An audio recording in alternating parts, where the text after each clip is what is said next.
বিশ্বব্যাপী আপনার যে গ্রহণযোগ্যতা, আপনার যে প্রভাব, সেটাকে ব্যবহার করে ফিলিস্তিনি মুক্তি আন্দোলনে বিশ্ব মঞ্চে আপনি নেতৃত্বের আসন, বাংলাদেশের 20 কোটি মানুষ আপনাকে সমর্থন এবং সহযোগিতা যোগাবে। 20 কোটি মানুষ আপনার হাতকে শক্তিশালী করবে। আপনি গোটা পশ্চিমা বিশ্বকে প্রয়োজন ঐক্যবদ্ধ করুন। আমেরিকার ডোনাল্ড মুসলিম বিশ্বকে ওআইসিকে ঐক্যবদ্ধ করে আরব বিশ্বকে আপনি উদ্বুদ্ধ করুন, যেন তারা ফিলিস্তিনের মুক্তি আন্দোলনে গাজার নির্যাতিত, নিপীড়িত, হত্যাযজ্ঞের শিকার আমাদের আবাল বৃদ্ধ বনিতা নারী শিশুদের পাশে দাঁড়ায়।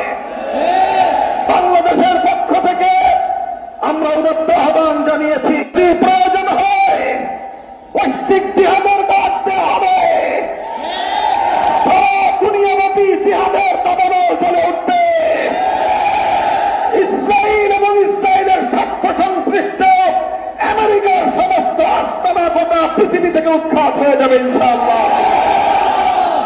সেই সঙ্গে আমরা আরেকটি দাবি করতে চাই, সুদূর বাংলাদেশের প্রান্ত থেকে হয়তো নির্যাতিত, নিপীড়িত, মজলুম, অসহায় গাজার মুসলমানদের সপক্ষে আমরা খুব বলিষ্ঠ কোনো ভূমিকা হয়তো পালন করতে পারবো না, কিন্তু আমরা আমাদের রাষ্ট্রের কাছে দাবি জানাই, বাংলাদেশ ঐতিহ্যগতভাবে কখনোই